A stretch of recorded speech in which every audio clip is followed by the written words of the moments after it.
नहीं हो पाया। सरकार तो इसलिए दुखिए जो सरकार बनते हुए देख पा रहे हैं आप बिल्कुल और अरे इंडिया बिल्कुल के बीच से देखिए बिल्कुल देखिए हम इतना सकारात्मक इतना मतलब देखिए सुनिए उस तरह देखिए मतलब भाजपा और राजद के बीच से हम प्रशांत किशोर की अभी हम उस पर आते हैं।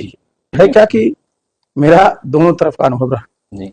मजा किस में आया, अधिकारी वाले में या देखिए मेरा मजा तो देखिए मेरे जितने पद थे मैंने बताया आपको, तो मैं जरूर टेबल के उस तरफ था, अमेठी में मैं था। अच्छा। उसमें राजीव गांधी उस समय भारत के प्रधानमंत्री। जदयू को थोड़ा सा नीतीश जी के साथ जुड़ाव, समता पार्टी जदयू कुछ बातें इसको लेकर भी हम जानेंगे कि उसमें क्या भूमिका आपकी रहती थी, क्या उसमें या क्या कुछ बातें। देखिए नीतीश बाबू के साथ हमारी भूमिका बहुत स्पष्ट थी। रेल मंत्री बने थे, लगातार 3 दिनों तक प्रेजेंटेशन ही चलता रहता था। उनकी पार्टी से अलग है, मगर नीतीश कुमार की छवि एक ईमानदार नेता की रही है, मगर इस टर्म में उनका कई जो इमेज है कई बार। देखिए आप जो बोलते हैं ना, तो मेरे ऐसे व्यक्ति को जो मैंने उनके साथ वर्षों तक काम किया है, पीड़ा तो होती है। और राज्य में जिम्मेदारी लेते थे, 2 बार इस्तीफा देते हम लोगों ने देखा कि आप तो 2 बार तो इस्तीफा देखे ना, इन 9 बार इस्तीफा दिए। एक्सीडेंट मेजर होता था, इस्तीफा दे आते थे। देखिए 9 बार इस्तीफा दिया। अरे देखिए कारण क्या है ना, तो आप भी मंत्री रहे और वो भी मोदी सरकार के मंत्री रहे हैं, नीतीश जी तो नहीं रहे, वाजपेयी सरकार में मंत्री रहे। आप अपने मंत्रालय में क्या कुछ बदलाव उसमें किए या क्या कुछ अच्छा देखिए मैं बता, देखिए पूरे 1 साल तक मैं मंत्री रहा, मैं भी ऐसा क्या हुआ कि पार्टी का विश्वास, घटक दलों का विश्वास सब एक ही साथ समाप्त हो? नहीं बताएंगे, जो बीत गई जो बात गई आगे की सुध ले। मेरा आपके साथ अगर आधे घंटे का भी अच्छा अगर अनुभव है ना जी, तो मैं इसको जीवन भर सुनता हूँ। मैं उस सोच का नहीं याद रखेंगे कि बिल्कुल मैं याद रखता हूँ। बिल्कुल देखिए आखिर हम सब लोग मनुष्य हैं, ही जो है नश्वर है, तो पद क्या होता है कि भूतपूर्व में भी अभूतपूर्व रही के अनुरूप अपना व्यवहार नहीं पता। ऐसा लग रहा है कि प्रशासनिक सेवा राजनीति अब मतलब थोड़ा सा लग रहा है कि प्रवचन टाइप जैसे वहां देते हैं शंकराचार्य लोग, लग रहा है कि थोड़ा सा सीपी जी नहीं। देखिए प्रवचन की बात नहीं, क्योंकि मैंने बताया मतलब अच्छी बात 43 प्रशांत किशोर को प्रशांत किशोर जी के साथ आ चुके हैं। तो प्रशांत किशोर जी से कैसे आप प्रभावित हुए? एक समय था जब आप अध्यक्ष थे, वह उपाध्यक्ष थे। नहीं नीतीश जी अध्यक्ष। देखिए बताते हैं आपने रिकॉर्ड स्टेट होना चाहिए। पहले प्रशांत जी आदरणीय प्रधानमंत्री जी के साथ बीजेपी और एनडीए उनके साथ काम कर रखे थे। प्रशांत जी को हटाने में जो जदयू और नीतीश कुमार के करीबी नेता थे, अब नाम ही ले लेते हैं, ललन सिंह, आरसीपी सिंह या और भी जो भी वरिष्ठ नेता थे, उन सभी लोगों ने मिलकर प्रशांत किशोर को किनारे लगवाया कि नहीं। देखिए सुनिए, ये और नीतीश बाबू का अपना एक स्टाइल काम करने का है, किस प्रकार से किससे कैसे काम लेना है, मतलब एकदम बिल्कुल निपटाना है। निपटाने की बात पर भगवान को तो छोड़ा ही नहीं। हम लोग तो मनुष्य हैं, हम लोग तो मनुष्य हैं। जा रहे हैं। आप लोगों की क्या भूमिका और जिम्मेदारी है उसमें आरसीपी जी? जो समेट करके बूथ पर आपको बिहार में बदलाव दिखेगा। अच्छा, पर बिहार बदलाव यात्रा में मतलब आरसीपी सिंह जी नहीं दिखे प्रशांत जी के साथ, और उदय सिंह जी जो अध्यक्ष हैं ये लोग भी नहीं दिखे। क्या ये लोग पटना से ही कंट्रोल नहीं? देखिए सबका अपना अपना दायित्व है ना, कुछ बात निकल जाता है। अरे नहीं, नीतीश जी के इतने विश्वस्त लोगों में रहे, अध्यक्ष तक बने, बाहर कैसे हो गए? राजनीतिक कूटनीति समझ नहीं पाए या फिर कुछ और बातें रही? नहीं देखिए मैं तो इस पर कई बार बोल चुका हूँ। कौन नेता बाहर निकल? अरे सुनिए मैं एक बार बता दूं, देखिए एक बार फिर मैं बोलता हूँ कि जितने नेता हैं उनके यहाँ सबसे 1 to 1 पूछिएगा। आरसीपी टैक्स पर कई बार नेता लोग बोलते हैं, इसको बिहार में कई तरह से बोला जाता है, वो जमीन के कागज लेकर। अरे वो एक बार थोड़े देखिए हर एक साल देखिए इस्लामपुर, क्या ये बात सही है कि टिकट के लिए पैसे देने पड़ते थे? मतलब कि सुनिए आरोप आप पर लगे। देखिए जो लोग आरोप लगाते हैं ना जी, इस पर 3% तो जाएंगे, समझे ना जी। सबको पाप लगेगा। श्राप दे रहे हैं? हम श्राप नहीं दे रहे हैं जी, पाप लगेगा। जो लोग आरोप लगाता है उसको चाय पिए, कम से कम लोगों के साथ अन्याय हुआ। कुछ इंटरव्यू के बारे में बोल रहे थे रेलवे का। हाँ जी, वो साक्षात्कार में ये रेलवे के एग्जाम में नीतीश जी मंत्री में थे, मंत्रालय थे, तो वो इंटरव्यू को वो खत्म किए कि इससे यहाँ परेशानी होती है और इस विभाग में। उस वक्त आप उनके साथ? अब सुनिए जी, आपने अच्छा किया याद दिला। वही हम बता रहे हैं आपको। सुनिए अभी आपके जवाब भी चंडीगढ़ का मुझे बिल्कुल याद है, छोटी सोच से बड़ा काम आप नहीं कर सकते। वाजपेयी जी की शब्दावली आई बीच में। नमस्कार, देख रहे हैं झकास भारत और मेरा नाम हुआ रविकांत। अभी हम पूर्व मंत्री आरसीपी सिंह जी से अभी कई मामलों पर बात करेंगे। जैसे बिहार में विधानसभा चुनाव है और यह जनसुराज पार्टी के हिस्सा बन चुके हैं, अहम नेता भी हैं। बीते मतलब इसी सप्ताह अपनी पार्टी का भी विलय किए हैं और भी कई सवाल प्रशासनिक अधिकारी से लेकर एक सफल पिता तक की कई जुड़ी हुई बातें हम जानने समझने का प्रयास करेंगे। पहले तो सर आपका बहुत बहुत स्वागत है झकास भारत प्लेटफॉर्म। चैनल का नाम ही झकास है जी, बहुत बहुत आपको धन्यवाद। कुछ सवाल हम पढ़ते लिखते हम यहाँ पे जमा किए हैं आपके लिए, सोचे कि बातचीत में इसे शामिल करें। तो यह एक खास बातचीत ही है और इसे साक्षात्कार भी कह सकते हैं। तो हम एक पहला सवाल लेंगे कि प्रशासनिक सेवा में रहें, प्रशासनिक सेवा में अच्छा लग रहा था या मजा आ रहा था, या फिर राजनीति में जो अभी आप बीते एक दशकों में या कर रहे हैं? देखिए, आपने जो पहला ये सवाल किया है, तो मेरा जो अनुभव रहा है उसके बारे में आपने पूछा है जी। तो प्रशासनिक सेवा में मैं 1982 से रहा और 2010 तक रहा, तो समझिए कि 28 वर्षों का हमारा वो सेवा काल रहा जी। और उसमें मैंने उत्तर प्रदेश, बिहार, भारत सरकार में विभिन्न मंत्रालयों में काम करने का अनुभव प्राप्त हुआ। और ये महज संयोग था कि उस दरमियान जितनी मेरी तैनातियां थी, मेरी पोस्टिंग्स थी, जिन पदों पर मैं तैनात था, या तो मैं सीधे सीधे उत्तर प्रदेश या बिहार के किसी नेता के साथ जुड़कर मैं काम कर रहा था, या मैं ऐसे पदों पर था जिनका जनता से सीधा लगाव होता है। मतलब मैं बता दूं, उत्तर प्रदेश में मैं 4 जिलों में कलेक्टर भी रहा जी। तो कलेक्टर का आप रोल जानते हैं, बिल्कुल, कि जनप्रतिनिधियों के साथ हमेशा रोज ही करना पड़ता है। और उत्तर प्रदेश के 4 मुख्यमंत्री जी। जिस समय मैं सेवा में आया था, उसमें स्वर्गीय वीर बहादुर सिंह साहब थे, उसके बाद स्वर्गीय नरेंद्र तिवारी, उसके बाद स्वर्गीय मुलायम सिंह यादव जी, स्वर्गीय कल्याण सिंह साहब, इन सब के साथ मैं प्रदेश में काम किया। फिर केंद्र में मैं उस समय के समाजवादी पार्टी के बड़े नेता स्वर्गीय बेनी प्रसाद वर्मा जी के साथ जी, टेलीकॉम मंत्रालय में मैं उनके साथ काम किया। तो आप समझ सकते हैं कि जिन लोगों के साथ मैंने उत्तर प्रदेश में काम किया और फिर बिहार में 1998 में ही मैं, जब नीतीश बाबू बिहार से प्रतिनिधित्व करते थे और केंद्र में रेल मंत्री बने 1998 में, तब से मैं इनके साथ जुड़ा और मैं इनके साथ काम करता रहा लगभग 25 सालों तक। बिल्कुल। तो देखिए, है क्या कि मेरा दोनों तरफ का अनुभव रहा जी। मजा किस में आया, अधिकारी वाले में या? देखिए, मेरा मजा तो देखिए, मेरे जितने पद थे मैंने बताया आपको, अगर आप उसको देखिएगा तो मैं जरूर टेबल के उस तरफ था जी, लेकिन मैं काम तो करता था सब महत्वपूर्ण नेताओं के साथ जी। मैं बता दूं, मेरी पहली पोस्टिंग में भूल गया आपको कहना जी। अमेठी में मैं था। अच्छा। उसमें राजीव गांधी उस समय भारत के प्रधानमंत्री थे, 417 सांसदों के प्रधानमंत्री थे। तो आप समझ सकते हैं कि शुरुआत ही मेरी ऐसे उस पृष्ठभूमि से हुई। और मुझे और मुझे इस बात का समझिए एक सौभाग्य था जी, कितने बड़े बड़े दिग्गज नेताओं के साथ मैंने काम किया, सबकी अपनी अपनी राजनीतिक पृष्ठभूमि थी जी, सब एक से एक सफल प्रशासक थे। तो अगर आप इस चीज को देखिएगा तो आखिर है क्या, जो सरकारी सेवक है वो भी सार्वजनिक क्षेत्र में ही काम करता है, जो जनप्रतिनिधि हैं वो भी सार्वजनिक क्षेत्र में ही काम करते हैं जी। इसको समझना बहुत जरूरी है जी।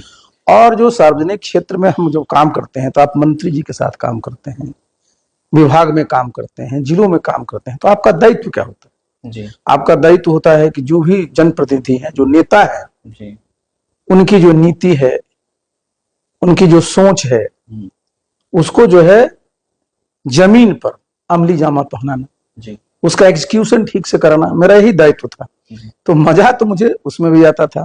और 2010 के बाद मैं राजनीति में आ गया, राज्यसभा गए, मैं राज्यसभा में 2 टर्म रहा, राज्यसभा में मैं विभिन्न जितनी कमेटियां थी उस पर केंद्रीय मंत्री तक रहे। हाँ, और मैं स्टैंडिंग कमेटी का चेयरमैन भी रहा, पीएसी में भी रहा, जदयू के अध्यक्ष भी, राष्ट्रीय अध्यक्ष भी रहे। तो मुझे सरकार में काम करने का, बड़े बड़े नेताओं के साथ काम करने का, राज्यसभा में पार्टी के नेता के रूप में काम करने का, जी, फिर पार्टी के नेता के रूप में काम करने का बहुत अवसर भगवान ने दिया है। इसमें हमको दो और भी सवालों का जवाब मिल गया कि प्रशासनिक सेवा और राजनीति के कार्यशैली में भी आप उस पर भी प्रकाश डालें। अब आएंगे कि जदयू को मजबूत बनाने में आपकी भूमिका मानी जाती है अंदर खाने से, कि जदयू को जब अधिकारी थे तब भी समता पार्टी के समय से ही नीतीश कुमार के साथ जुड़ाव रहा है, थोड़ा सा नीतीश जी के साथ जुड़ाव, समता पार्टी, जदयू, कुछ बातें इसको लेकर भी हम जानेंगे कि उसमें क्या भूमिका आपकी रहती थी, क्या उसमें या क्या कुछ बातें। देखिए,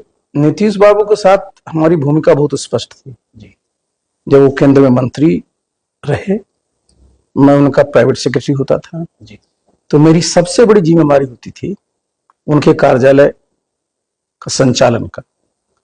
उनसे जितने लोग मिलने आते थे, क्षेत्र के मंत्री हैं तो पूरे भारतवर्ष के लोग आते थे, उन सबकी जो समस्याएं होती थी मंत्रालय से संबंधित, साथ ही साथ क्षेत्र का लोग है तो उस मंत्रालय से बाहर की भी समस्याएं रहती थी।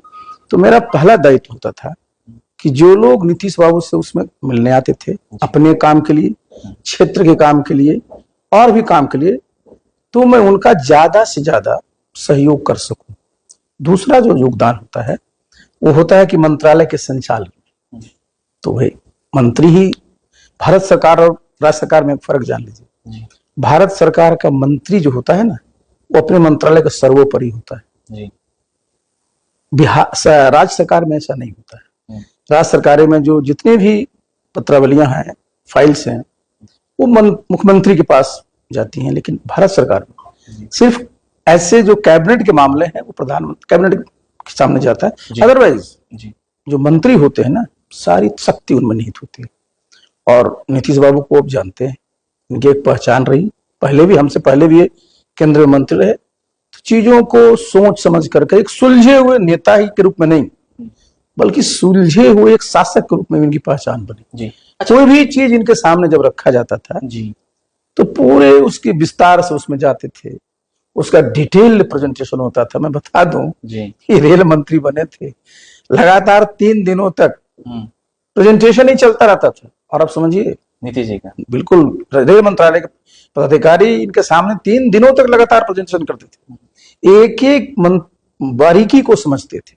तभी ना, जब आप मंत्री हैं और सफल मंत्री के रूप में अगर आप अपनी पहचान बनाना चाहते हैं, आप काम करना चाहते हैं, तो जो आपके मंत्रालय के पदाधिकारी हैं उनसे आपका ज्ञान उस मंत्रालय के बारे में कम नहीं होना चाहिए। तभी आप पूरे आत्मविश्वास के साथ अपने दायित्व का निर्वहन कर सकेंगे।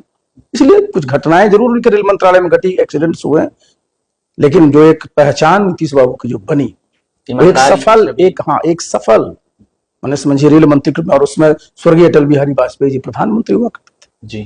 तो एक पहचान बनी। और मैं चूंकि उनका प्राइवेट सेक्रेटरी था, उसके पहले मैं भारत सरकार में बेनी बाबू के साथ था, तो मुझे भी जो अवसर, देखिए, टेलीकॉम मंत्रालय में मैंने काम किया, रेल मंत्रालय में मैंने काम किया, नीतीश बाबू सरफेस ट्रांसपोर्ट में, तो उसमें मैंने काम किया, एग्रीकल्चर मिनिस्ट्री उसमें मैंने काम किया। तो एक एक्सपोजर जो होता है, जो अनुभव होता है ना, उसका लाभ तो मिलता है। अभी तो आप उनकी पार्टी से अलग हैं, मगर नीतीश कुमार की छवि एक ईमानदार नेता की रही है।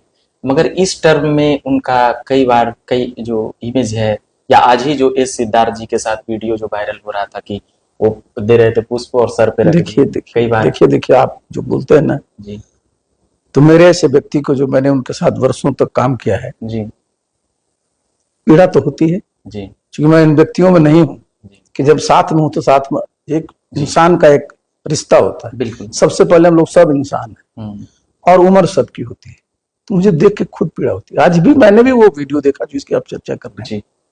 वो देखिए, मैं तो इस बात को बार बार कहता हूँ, कहने में मुझे पीड़ा भी होती है, लेकिन इस चीज को सब लोगों को स्वीकार कर लेना पड़ेगा कि नीतीश बाबू की जो सेहत है, देखिए, इसमें किसी को अन्यथा नहीं लेना चाहिए। भाई हम हैं, आप किसी के साथ भी हो सकता है। तो जो जिस स्थिति में है, तो उस स्थिति में जो उनको ये लोग ये जिम्मेवारी दिए हुए ना, तो उनके साथ जाती हो रही, उनके इमेज के साथ भी जाती हो रही। जो एक नीतीश कुमार होते थे कि प्रधानमंत्री को चैलेंज कर रहे थे 14 में, वो चैलेंज नहीं करते थे, उनकी क्षमता इस प्रकार की थी, उनकी इमेज इस प्रकार की थी कि लोग उनसे घबराते थे। ये कभी आपने देखा नहीं होगा, नीतीश बाबू किसी को चुनौती अपने नहीं देते थे, बल्कि उनका जो काम करने का तरीका होता था, सब इस प्रकार से काम करते थे, तो अपने आप में एक चुनौती लोगों के लिए बन जाता था। ये अपने कभी, इनका एक कभी स्टाइल नहीं रहा, ये कभी किसी को चुनौती नहीं दी, बहुत ही विनम्र होकर करके अपनी सरकारों को, चाहे वो केंद्र में हो और राज्य में, जिम्मेदारी लेते थे। 2 बार इस्तीफा देते हम लोगों ने देखा कि आप तो 2 बार तो इस्तीफा देखे ना, ये 9 बार इस्तीफा दिए। अच्छा, इसमें? हाँ, नहीं, इसमें नहीं। अच्छा, और पहले रेल मंत्री रहते हुए जब भी आपने तो गैस सेल दुर्घटना पर प्रधानमंत्री जी को उन्होंने मजबूर किया इस्तीफा स्वीकार करने के लिए, उसके पहले भी जब भी कोई घटना घटती थी, रेलवे एक्सीडेंट मेजर होता तैयार रखते था, थे। इस्तीफा दे आते थे। रिजेक्ट हो जाता होगा। जब वो सरकार 2004 में चली गई तो उनके पीएस आरपी सिंह हमारे बैच के थे, उत्तर प्रदेश काडर के, उन्होंने कहा कि भाई आरसीपी ले जाओ भाई अपने मंत्री जी का जितना पुराना इस्तीफा रखा हुआ है। हाँ। देखिए 9 बार इस्तीफा दिए। अरे पहली देखिए बार। कारण क्या है ना, क्योंकि उस समय इनके मन में जो वैल्यूज थे जी कि भाई उनको लगता था कि ट्रेन में रेल का एक्सीडेंट हो गया, जिम्मेवार मैं हूं। आदरणीय स्वर्गीय अटल जी कहते भी थे कि आप ट्रेन चला रहे थे, जी लेकिन इनकी एक शुरू से एक रहती थी कि जिम्मेवारी ओन करते थे। ये जिम्मेवारी किसी दूसरे पर नहीं। आजकल लोग ज्यादा क्या करते हैं उस ना, पे मैं तो नहीं हूं ना। ये सेक्रेटरी नीतीश पे- बाबू जो है ना, ये वॉलीबॉल के प्लेयर नहीं थे। जी वॉलीबॉल में क्या होता है, गेंद इधर उधर हाँ या किसी और के पास, ये उसके प्लेयर नहीं थे। ये बहुत ही स्पष्टता के साथ, बहुत ही मजबूती से, जिस समय तक मैं बता रहा हूं जी। वह सब चीज इनके नियंत्रण में था। कौन ईयर तक सब कुछ नियंत्रण में था? देखिए मैं तो 2021? इनके साथ, जो मैं बहुत स्पष्टता के साथ कहूं, मैं जब 2010 तक बिल्कुल साथ में था, मैं प्रिंसिपल सेक्रेटरी था, फुल फॉर्म में थे, कहीं मैंने किसी चीज का। उसके बाद तो देखिए मैं जब संगठन चलाता था, पार्टी चलाता था, तो कभी 10 दिन, कभी 15 दिन, कभी महीनों हो जाते थे, धीरे धीरे। तो देखिए बहुत समय तक जी, लेकिन इधर तो मैं देख रहा हूं भाई 3-4 सालों। बहुत। अच्छा, नीतीश जी मंत्रालय रहे तो आप भी मंत्री रहे हैं, और वो भी मोदी सरकार के मंत्री रहे हैं। नीतीश जी तो नहीं रहे, वाजपेयी सरकार में मंत्री रहे। आप अपने मंत्रालय में क्या कुछ बदलाव उसमें किए या क्या कुछ अच्छाई किए? एक आध दो देखिए मैं बता, प्रकाश डाल। देखिए नीतीश बाबू का मंत्रालय रेल मंत्रालय था, कृषि था, कृषि मंत्रालय था, सर्विस ट्रांसपोर्ट था, तीनों बहुत बड़ा मंत्रालय। मुझे भी पहली बार जो जिम्मेवारी दी गई वो दी गई स्टील मंत्रालय की, और बहुत ही टेक्निकल मिनिस्ट्री है स्टील मिनिस्ट्री, आप जानते हैं। और चूंकि मैं भारत सरकार में काम किए हुए था जी और इतने बड़े बड़े मंत्रालय में काम किए हुए था, जी, और वैसे भी मैं सरकारी जगहों पर काम किया था, तो मेरे लिए कोई बहुत बड़ी चुनौती वहां नहीं थी। लेकिन क्षेत्र नया था, उसमें बड़ा बड़ा पीएसयू, चाहे सेल हो, एनएमडीसी हो, बहुत सारे, समझिए कई नवरत्न कंपनी उस मिनिस्ट्री में थी। और मुझे वहां जो भी टीम हमारे पदाधिकारियों की थी, सब बड़े शानदार थे, बड़े प्रोफेशनल थे। और हमारा जो काम रहता था ना, हमारा काम क्या रहता था, मैं सिर्फ ओवरऑल मैं ये देखता था कि जो लक्ष्य हमारे, जब हम गए थे तो 102 मिलियन टन का उत्पादन हुआ था स्टील का जी। हम जब छोड़े तो 122 मिलियन टन था। तो इस साल भर में 20 मिलियन टन का, इसमें मैं नहीं समझता हूँ कि मेरी सिर्फ उपलब्धि है, हमारी जो टीम थी। लेकिन यस, हमने जो उनको, जब भी हमारा मिनिस्टर क्या काम होता था जी, कि जब भी कोई बात हो तो सपोर्ट करना। और एक बात मैं और बता दूं जी, कि पूरे 1 साल तक मैं मंत्री रहा, मैं आदरणीय प्रधानमंत्री जी का स्टाइल में बता दूं, एक बार भी मुझे कभी नहीं हमारे मंत्रालय के काम के बारे में कभी कहा, प्रधानमंत्री जी कभी नहीं, संबंध कभी बेहतरीन कभी नहीं कहा कि भाई आपके यहाँ एकदम बिल्कुल नहीं। उनको भी मेरे ऊपर विश्वास था, मैं भी। ऐसा क्या हुआ कि पार्टी का विश्वास, घटक दलों का विश्वास सब एक ही साथ समाप्त हो? नहीं, देखिए ये तो मैंने कई बार कहा जी, कहा। देखिए मैं तो चूंकि वहां मैं जब मंत्री था तो मैं जेडीयू का प्रतिनिधित्व कर रहा था जी। अब इस पर मैं कई बार भूल चुका हूं, और उसी बार को बार बार रिपीट करना अच्छा नहीं लगता है, क्योंकि कई वर्ष हो गए जी, बीत गए। लेकिन जो हम आपको मैं बताएंगे, जो बीत गई, जो बात गई, आगे की सुध ले। और मेरा जो संबंध रहा नीतीश बाबू से रहा, मैंने केंद्र में जो प्रधानमंत्री जी के साथ काम किए, मेरे सबसे अच्छे संबंध रहे। अच्छा, और मैं बताऊं, मैं जिस सोच का व्यक्ति हूं, मेरा आपके साथ अगर आधे घंटे का भी अच्छा अगर अनुभव है ना जी, तो मैं इसको जीवन भर समझता हूँ।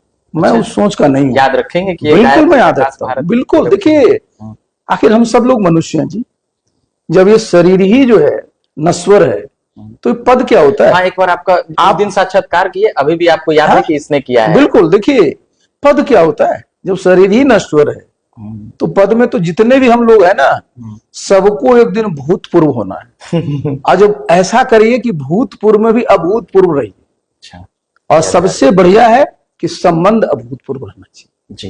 ये तो समय है, कभी उस कुर्सी पर है, कभी इस कुर्सी पर है, लेकिन कुर्सी के अनुरूप अपना व्यवहार नहीं बदल। ऐसा लग रहा है कि प्रशासनिक सेवा राजनीति अब मतलब थोड़ा सा लग रहा है कि प्रवचन टाइप जैसे वहाँ देते हैं शंकराचार्य लोग, लग रहा है कि थोड़ा सा आरसीपी जी नहीं, देखिए प्रवचन की बात नहीं, क्योंकि मैंने बताया मतलब अच्छी बात है। 43 ये नहीं, वर्षों का हमारा भी तो अनुभव, 43 वर्षों का जी। परिचय। मैं कितने पदाधिकारियों के साथ काम किया, प्रधानमंत्री तक भाई काम किया प्रधानमंत्री साथ के क्षेत्र से मैंने शुरुआत किया था, मैंने बताया ना, जब राजीव गांधी जी तो आज आप आ चुके हैं सर प्रशांत किशोर को, हाँ। प्रशांत किशोर जी के साथ आ चुके हैं। तो प्रशांत किशोर जी से कैसे आप प्रभावित हुए? एक समय था जब आप अध्यक्ष थे, वह उपाध्यक्ष थे। नहीं, नीतीश जी अध्यक्ष थे। देखिए बताते हैं, हाँ। आपने जी जी रिकॉर्ड स्टेट होना चाहिए। जी जी देखिए मैं तो नीतीश बाबू के साथ मैंने बताया 98 से ही था जी, और 2010 में फिर मैं जब बिहार में ही आ गया था, तो 2014 का चुनाव नीतीश बाबू जब लड़े थे लोकसभा का, जी जी, उसके पहले एनडीए के उसमें लड़ते थे, बीजेपी के साथ लड़ते थे। 2014 में सिर्फ सीपीआई के साथ गठबंधन कर करके जी लोकसभा का चुनाव लड़ते थे, 38 सीटों पर लड़े थे। जी, 2 सीट पर जो है सफलता हासिल हुई थी, नालंदा में और आपको पूर्णिया में। उसके बाद आप समझते हैं कि लग रहा था तो कैसे फिर से तो आप अलाइनमेंट बदला, फिर महागठबंधन बना और उसी समय प्रशांत जी आए, क्योंकि उसके पहले प्रशांत जी आदरणीय प्रधानमंत्री जी के साथ बीजेपी और एनडीए उनके साथ काम कर रखे थे। तो प्रशांत जी जब आए तो जिस घर में मैं रहता था उसी घर में इनका कार्यालय था, हम लोग सब साथ काम करते थे, साथ खाते थे, तो एक बिल्कुल परिवार टाइप से नीतीश बाबू हम लोग सब लोग। पर इसके बीच में एक सवाल है हाँ, इस लाइन का, हाँ, कि प्रशांत जी को हटाने में जो जदयू और नीतीश कुमार के करीबी नेता थे, अब नाम ही ले लेते हैं, हाँ, ललन सिंह, आरसीपी सिंह या और भी जो भी वरिष्ठ नेता थे, उन सभी लोगों ने मिलकर प्रशांत किशोर को किनारे लगवाया कि नहीं। देखिए सुनिए, ये जिस तरह की जो पटकथाई लोग लिखते हैं ना जी, जो बोलते हैं ना जी, मेरा कभी सोहा भी नहीं रहा किसी को। देखिए मैं किसी के, देखिए आपका होता क्या है ना, सबका अपना अपना दायित्व होता है और नीतीश बाबू का अपना एक स्टाइल काम करने का है, किस प्रकार से किससे कैसे काम लेना है।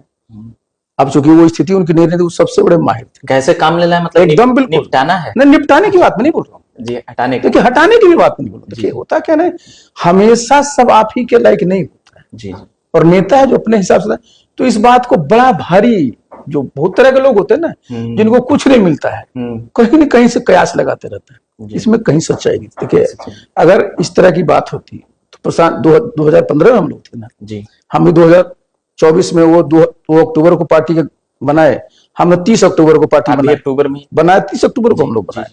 हम लोग का तो कोई संवाद इस तरह का नहीं हो रहा था, हम लोग दोनों फील्ड में अपना काम कर रहे थे।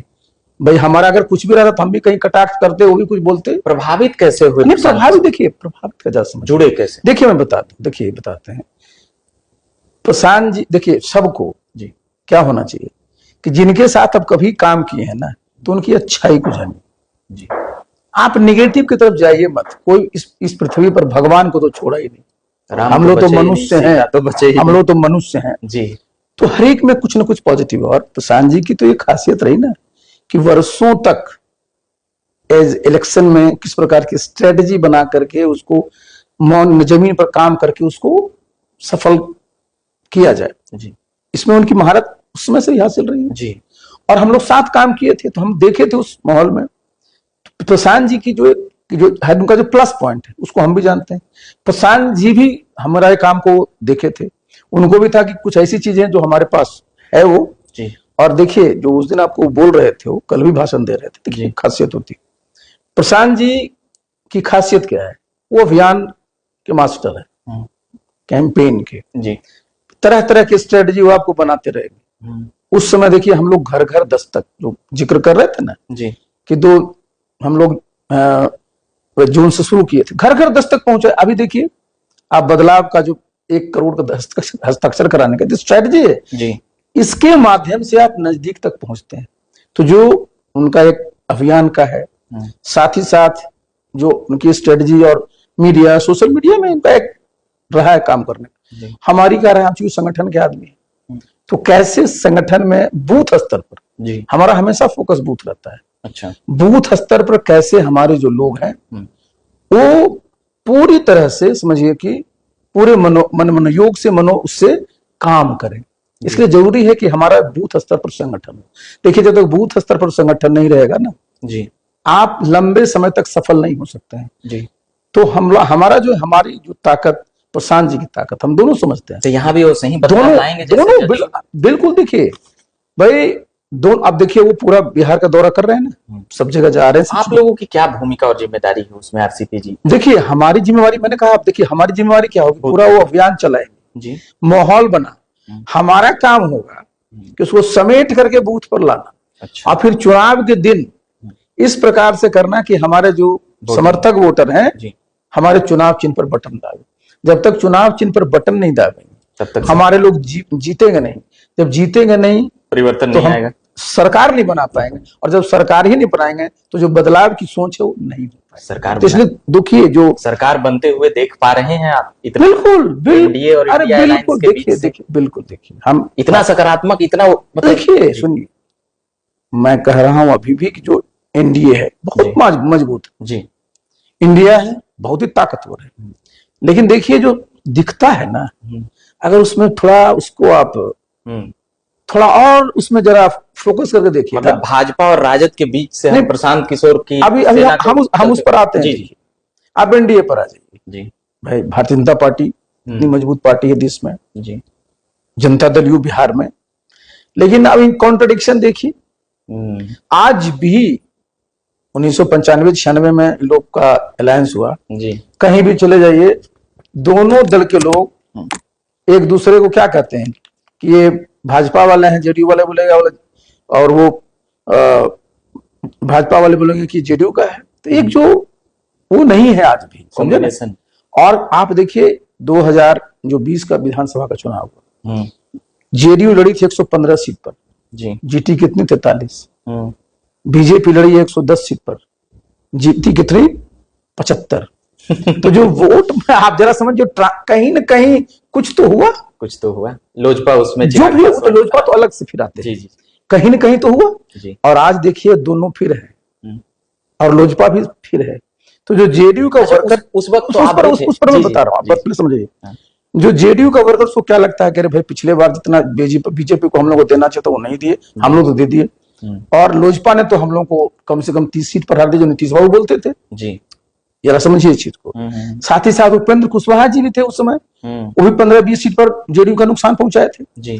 तो जेडीयू का जो वर्कर है ना, उसके मन में कहीं ना कहीं तो ये हम लोग थे, ये मन में उनका है जी कि भाई हमारे जो वोट ट्रांसफर होने थे वो नहीं हुआ। अब फिर सामने ही लोग हैं, तो ऊपर से तो आपको दिखेगा कि सब बहुत, और अंदर अंदर क्या लगेगा, अंदर से खेल होगा। बीजेपी को लगेगा कि भाई अगर जेडीयू ज्यादा सीट ले आती है तो जिद पकड़ेगी कि भाई हमारा ही मुख्यमंत्री हो। और ये जेडीयू वाले को लगेगा कि भाई अगर बीजेपी के आ गया तो वो बनेंगे। तो इसलिए देखिए ऊपर से तो आप उसी प्रकार से आ जाइए इंडिया में, भाई आप देखते हैं रोज आरजेडी का, इंडिया जो कांग्रेस का, जो आप, और हम लोग का क्या है अपना, हम देखिए हमारा अपना घर है। और उसमें एक बात क्या है, यहाँ पर जहां जिनको तकलीफ होगी वो एक दूसरे को तो देने वाले नहीं है, तो कहेगा ये तो सब दोनों नए हैं। और ये भी जानते हैं वो लोग को दो, वो नहीं, ये भी जानते हैं कि हम लोग एनडीए में भी रहे और इंडिया में भी रहे। जरा समझिए, हम लोग बीजेपी के साथ वाला भी गठबंधन में रहे और आदरणीय लालू जी वाले में भी रहे। तो सभी नेताओं, तो हम लोग सबने हाथों को, हम भी जानते हो, भी हम लोग को जानते कौन नेता कहाँ किस, तो जो उनके लोग हैं। तो इसमें हम लोग देखो, बता दीजिए आज जो माहौल है बिहार में, आप घूमिए, हम भी घूमते ही रहते हैं, माहौल बहुत अच्छा बन चुका है जी। हमारा सबसे बड़ा दायित्व क्या है, जो मैं बताया आपको, बूथ, कि उसको जो है बूथ लेवल तक सजा देना है। और हम लोग इसको सजाने में कामयाब होंगे, और हम लोग कामयाब होंगे तो निश्चित रूप से जो 2025 का रिजल्ट आएगा ना, काउंटिंग के दिन, आपको बिहार में बदलाव दिखेगा। अच्छा, पर बिहार बदलाव यात्रा में मतलब आरसीपी सिंह जी नहीं दिखे प्रशांत जी के साथ, और उदय सिंह जी जो अध्यक्ष हैं ये लोग भी नहीं दिखे। क्या ये लोग पटना से ही कंट्रोल नहीं? देखिए सबका अपना अपना दायित्व है ना, कुछ बात निकल जाता है। अरे नहीं ना, अच्छा देखिए देखिए सोच क्या होती है, देखिए सबका अपना अपना रोल होता है। अब आप देखिए आपके देश में संविधान है ना, लेजिस्लेचर है, एग्जीक्यूटिव है, जुडिशरी है, आप मीडिया है, फोर्थ जी। भाई हम लोग सब लोग हैं, एक ही काम को सब करेंगे तब तो हो गई छुट्टी साहब। 5 महीने का समय है जी, इतना बड़ा सामने जो है चैलेंज है जी, इतनी बड़ी जिम्मेवारियां हैं। तो उदय बाबू कुछ देखेंगे, प्रशांत जी को मैंने बता ही दिया कि वो अपना पूरा अभियान देखेंगे। हमारा उसको जो है एकदम बिल्कुल संगठन पर उसको करना है जी। तो अगर हम लोग तीनों का अलग-अलग काम है। अगर हम लोग एक ही जगह बैठे रहेंगे हाँ। तो चाहेगा लोग कि एक ही जगह रहे तो काम कम जाए। अच्छा, हम अगले सवाल पे आते हैं सर। नीतीश जी के इतने विश्वस्त लोगों में रहे, अध्यक्ष तक बने, बाहर कैसे हो गए? राजनीति कूटनीति समझ नहीं पाए या फिर कुछ और बातें रही? नहीं, देखिए मैं तो इस पर कई बार बोल चुका हूँ। कौन कौन नेता आपको बाहर निकल पाए? अरे सुनिए, मैं अच्छा, ठीक है। एक बार बता दूं, देखिए एक बार फिर मैं बोलता हूँ जी। कि जितने नेता हैं उनके यहाँ सबसे 1 to 1 पूछिएगा, जी। मैं सबका सम्मान करता था, आज भी मैं करता हूँ, क्योंकि भाई एक समय में साथ तो काम ही किए है ना जी। बाकी देखिए लाइफ में हमेशा कंपटीशन चलता है, कहां कौन किससे compete कर रहा है ये कहना मुश्किल है। इसलिए मैं काहे किसी को कहूं कि नहीं मेरा वो कर दिया, मैं उस सोच कर नहीं। देखिए ये सब जो होता है ना ये नियति का भी होता है, ये जरा समझ लीजिए, ये होना था बिहार में परिवर्तन लाना था। अब जो भी चीजें होती है ये होना था। इसलिए देखिए पार्टी मैं किसी के ऊपर दोषारोपण नहीं करता हूं जी, समझे ना, और मैं इस बात का मानता हूं। अब नीतीश बाबू कितने लोगों के साथ काम किए, अलग अलग चीजें होती चली जाती। अच्छा, जैसे आप पार्टी बनाए, अच्छा ही सोचकर बनाए होंगे कि बिहार में ये करेंगे वो करेंगे, तो और 6 महीना में ही विलय कर लिए पार्टी को, तो क्या हम लोग फिर देखेंगे कि जनसुराज के बाद भी कुछ ऐसा नहीं? देखिए देखिए कुछ और भी एक साल में, जैसे राजनीतिक भूमिका बदलते रहती है सर, 25 विधानसभा आएगा, हो सकता है, हम ये नहीं कहते हैं कि जनसुराज फेल कर जाएगी या पास कर जाएगी, अगर कहीं कुछ सीटें कम ला, क्योंकि कई पार्टियां बनी, कई बिखरी, कई समाप्त हुई, कई आज राज कर रही है, सत्ता के केंद्र में है, तो हम देखते हैं कि तो फिर आपका क्या? देखिए मैंने बताया, मैंने मीटिंग में ही बोला है, मैं स्पष्ट बता दूं जी, ये तो चूंकि हम लोग बिहार में हैं और 2025 का हमारा चुनाव है जी, मैंने आगे देखिए 2029 में लोकसभा है, अच्छा समझे कि नहीं, वहां तक की तैयारी? अरे हम लोग दोनों मिले हैं जी, तो बिहार में फतह करने के बाद हम लोग बैठने वाले हैं क्या? जी नहीं। देखिए मैं तो उत्तर प्रदेश काडर का ये सब सर रहा, और मैं जब था तो आपको मैं बता दूं, पता कर लीजिएगा, 17 में नीतीश बाबू के हमने 8 उतनी बड़ी रैली कभी उत्तर प्रदेश में किसी की हुई नहीं, मैं कराया था जी। और 2017 के चुनाव में वहां से 249 सीटों पर वो लड़ने के लिए आए थे, नीतीश बाबू तैयारी नहीं हुए।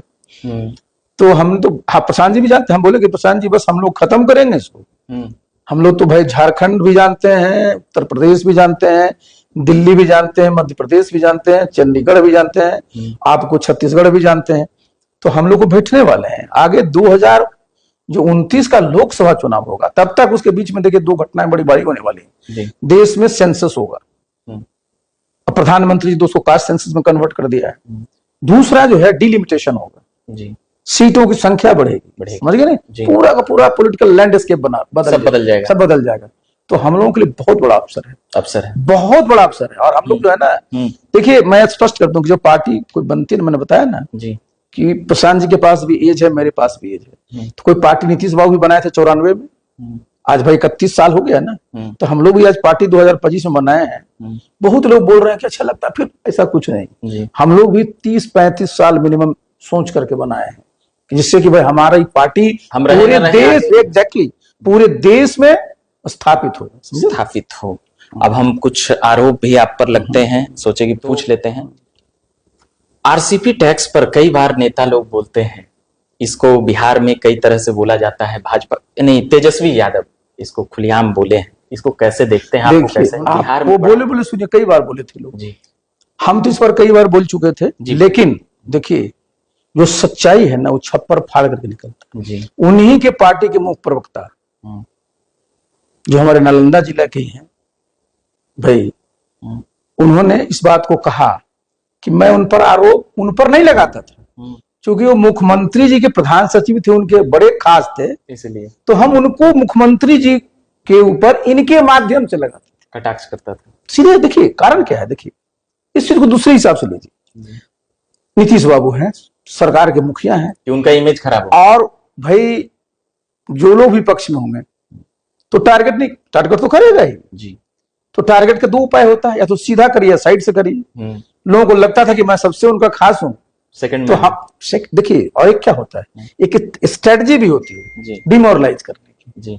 अगर हम पर आप आरोप लगाइएगा और हम गलती किए होंगे तो हम डिमोरलाइज हो जाएंगे। जी, और जब डिमोरलाइज कोई हो जाता है तो उसका परफॉर्मेंस जो है ना, गड़बड़ा जाता देखिए इसलिए ये जो लोग लगाते थे तो उनके ही है। लोग अब नहीं, उन्हीं के जो मुख्य प्रवक्ता है उन्होंने इस बात को क्लैरिफाई कर दिया मीडिया के सामने। अच्छा, आप हमको ध्यान आ रहा है, आप ही के पार्टी के मतलब जो आप जिस पार्टी से आप राज्यसभा रहे हैं, मंत्री रहे हैं, उसी पार्टी का यह आरोप है कि कई वो जमीन के कागज लेकर अरे वो एक बार थोड़े देखिए, हर एक साल देखिए इस्लामपुर, अरे क्या ये सुनिए, बात सही है कि अरे टिकट के लिए पैसे देने पड़ते थे? मतलब कि सुनिए कई सुनिए आरोप आप पर लगे। देखिए जी जो लोग आरोप लगाते हैं ना, जी, इस पृथ्वी पर से तो जाएंगे ही, समझे ना जी, सबको पाप लगेगा।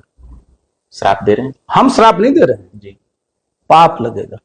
जो लोग आरोप लगाता है उसको चाय पिए हैं, एक व्यक्ति को लेके आ जाए, इसका हम चाय पिए हैं, समझे ना। देखिए तो क्या आप RCP जी की अरे honesty का ईमानदारी पर कोई सुनिए हम दाग लगाना अरे चाहता हम है? लोग